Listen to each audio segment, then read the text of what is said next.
Hello, everybody. In my continuing review of bad 1980s science fiction movies, I have to mention one of my absolute favorites.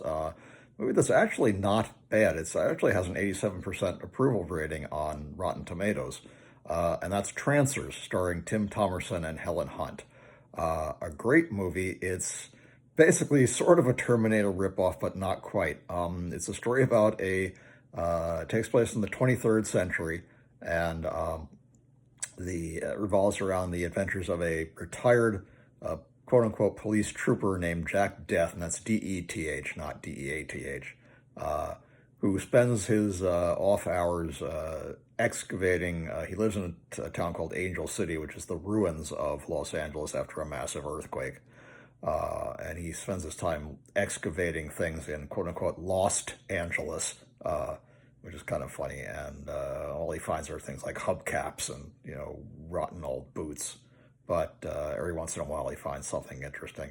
And he learns that his old enemy, a guy named Martin Whistler, is using what he calls trancers. He has a device that allows people to be translated from the future into somebody else's body, and they sort of take them over. And most of the time, the person acts like the original host.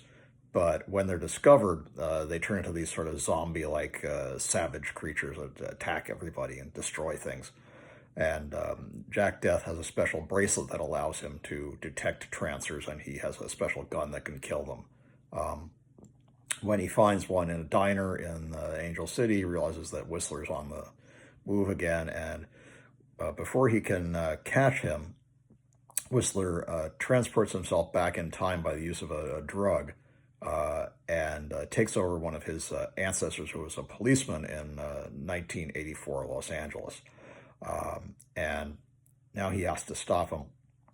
He's summoned before a council, and they find out that what Whistler's plan is, why he went back in time, is he's planning to assassinate the ancestor of the chief counselor and a baseball player by the name of Hap Ashby. And that's all they know is that he was a baseball player and he lived in Los Angeles, and they have a baseball card of him, and they give that to Jack Death to identify him with. They give him some special equipment, a gun that contains 2 capsules of the time travel drug, and also a long second watch, which I thought was interesting. It's a watch where once you press it, it will extend 1 second into 10 seconds, but it can only be used once. It only has enough power for one use. He reluctantly, he doesn't really want to go back to working for the council, but he reluctantly agrees, and they transport him back in time. Before they do that, he destroys Whistler's body up in the future, so he has no place to go back to, effectively trapping him in the past. He travels back in time into one of his own ancestors named Phil, and he meets Phil's girlfriend, the punk rock girl. Lena, played by Helen Hunt, was very beautiful in this movie. I really love her performance. I've always said that if I ever get to meet her, which is unlikely, but if I ever do, I'm going to say, I know you. You're that girl who played Lena in Trancers, just to see if I get a laugh. It's funny, it's silly. There's a great scene where he goes back, he goes back in time, and now he has to fight off these various trancers that Whistler has been creating as sort of like a secret army to go after this baseball player.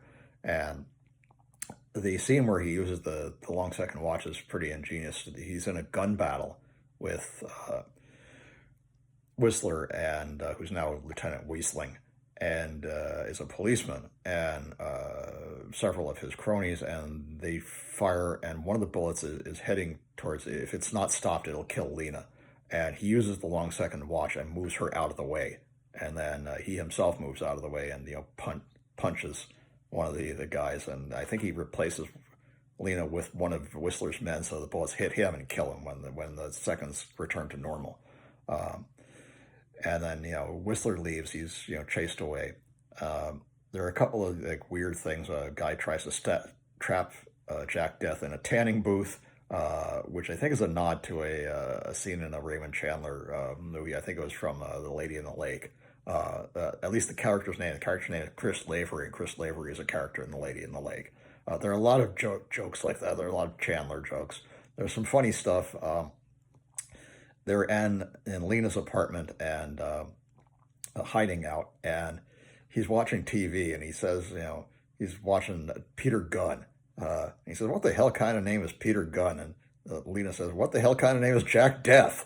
That was a great, exchange there.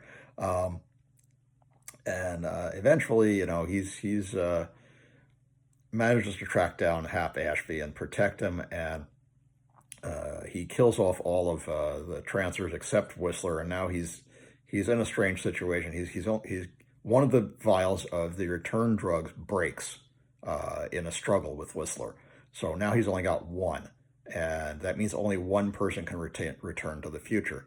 If he sends Whistler up, because he destroyed his body, he'll be lost forever. He can't reincorporate. He'll be destroyed, basically.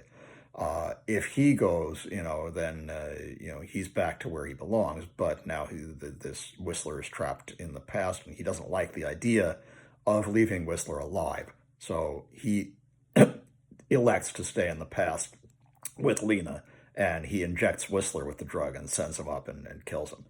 It's an interesting movie. Tim Thomerson gives a great performance. There's a lot of funny stuff in it, and it's makes a lot of goofy 80s references and parodies a lot of other movies. And Neil Gaiman, of all people, said he found it very fun. He said it was a great comic book movie, and it sort of is. It's more like a comic book than a lot of the comic book movies that have been made since then. I highly recommend it. There are 6 sequels, though. None of them are really as good as the original. I believe the second one, Sudden Death, does still star Helen Hunt as well, and that one's pretty good.